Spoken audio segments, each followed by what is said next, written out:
PMLN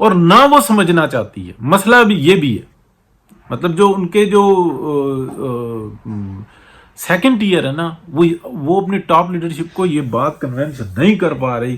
جو مریم نواز جو کر سکتی ہیں, ان کے اوپر پریشر اتنا دیا ہوا ہے کہ وہ جو ہیں بس جلسے وغیرہ کر لیے, باپ کی لیگسی کو لے کے چل پڑی, لیکن وہ پارٹی کو آرگنائز نہیں کر پا رہی. تو یہ ایک بہت بڑا جو ہے نا لمحہ فکری ہے.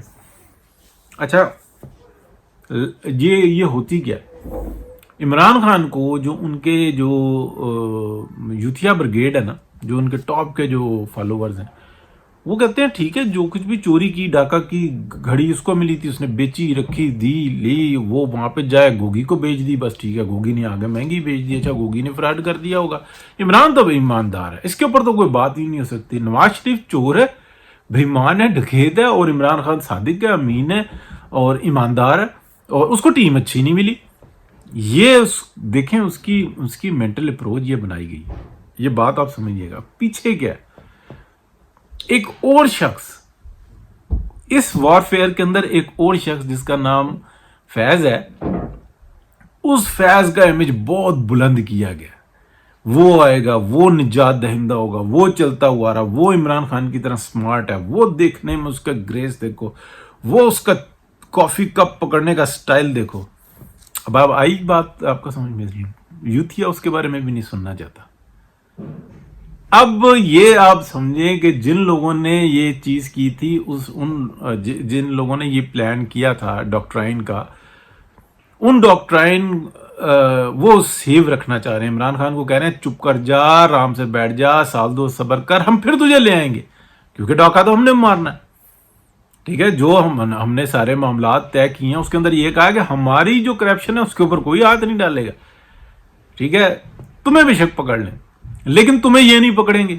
اب وہ چپ نہیں کر رہے. اگلوں نے اس وارفیئر کو استعمال کرتے ہوئے اب آپ یہ دیکھیں کہ فیض حمید عمران خان کا الٹرنیٹو نکالا ہے انہوں نے.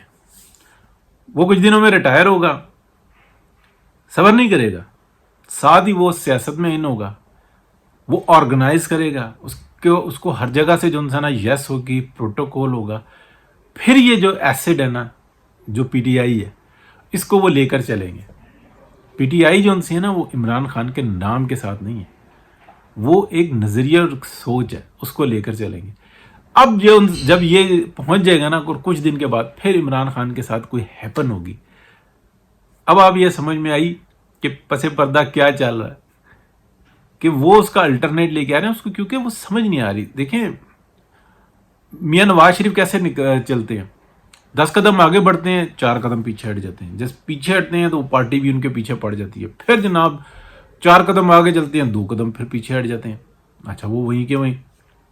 پھر اچانک سے جناب 10 قدم آگے بڑھے, پھر جناب دیکھا تو 2 قدم پیچھے ہٹ گئے. وہ اس طریقے سے آہستہ آہستہ آگے بڑھتے رہتے ہیں, کیونکہ سیاست مسلسل عمل کا نام ہے. سیاست ون ڈے میچ نہیں ہے, T20 نہیں ہے, یہ 5 days کا بھی میچ نہیں ہے, یہ مسلسل عمل ہے. تو بات سمجھ میں آ گئی. آپ اس پہ غور کرتے رہنا. یہ چیز بہت اہم ہے کہ جو عمران خان کا جو الٹرنیٹو پیدا کیا ہے نا, وہ فیض حمید کو کیا ہے, اور اس کا امیج یوتھیوں کے اندر کہاں پر پہنچا ہے, وہ عمران خان سے بھی اوپر ہے. لیکن کیونکہ یہ 5th جنریشن وارفیئر ہے, اور یہ میں نے بتایا بھی تھا کہ یہ جو 5th جنریشن وارفیئر ہے نا, یہ چربہ ہے. پاکستانی جو ان سے ہے نا, کبھی بھی نیا مال نہیں خریدتے. یہ ہے ہی جو ان سے نا, جو گورے کا پھینکا ہوا مال ہوتا ہے نا, اس کو اٹھاتے ہیں. جب ہم یعنی کہ 1988 میں تھوڑی سی آپ کہہ لیں کہ میٹرک سے فارغ ہوئے, تو اس ٹائم میں 486 جو ہے نا, وہ کمپیوٹر جو ہے نا, وہ مل جاتا تھا آسانی سے. پینٹیم 1 آیا تھا. اچھا, اس کے بعد پھر وہ پینٹیم 2 آ گیا دنیا میں, تو یہ 1 یہاں پہ انہوں نے پھینکنا شروع کر دیا پاکستان میں. وہ آ گیا, پھر 3, پھر 4, پھر پتہ نہیں کور آ گیا, پھر کور 2 آ گیا, بہت سارے آ گئے. میں اتنا وہ نہیں ہوں, لیکن بہت ساری جو ہے نا, جو ورژن پھینکتا ہے نا گورا, یہ اٹھا لیتے ہیں. کیسے ہو سکتا ہے کہ 5th جنریشن وارفیئر جو ہے نا, گورے نے پھینکا نہ ہو, وہ پھر انہوں نے اٹھایا نا. یہ تجربے گھسے پیٹی جو نا چیزوں کے استعمال کے عادی ہیں, اور گورا بھی ان کے اوپر جو ہے نا گھسی پٹی چیز ہے، پرانا اسلحہ ان کے اوپر چلا آزمودہ بھی ہوتا ہے اور جناب کام بھی پورا کرتا ہے. تو یہ وہ میں نے بتایا تھا کہ یہ 5th جنریشن وارفیئر ہے کیا. تو دیکھیں جی، تو یہ آپ ذہن میں رکھیں کہ فیض حمید صاحب ریٹائر نہیں ہو رہے، وہ اگلے مشن پر جا رہے ہیں. بہت شکریہ.